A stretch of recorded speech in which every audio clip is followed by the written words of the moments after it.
In this guide, I'm going to show you how to use custom app themes on Snapchat Plus.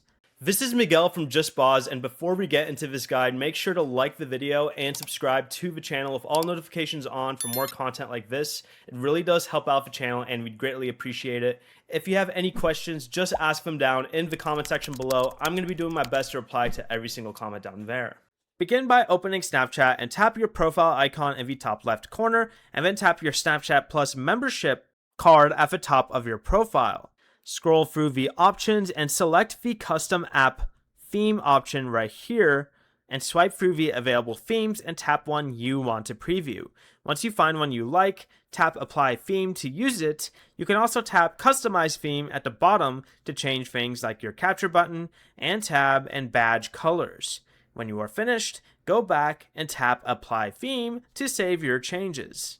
Before you leave, remember to like the video and subscribe to the channel with all notifications on for more content like this. It really does help out the channel and we'd greatly appreciate it. And if you did have any questions, just ask them down in the comment section below. I'm going to be doing my best to reply to every single comment down there. Peace.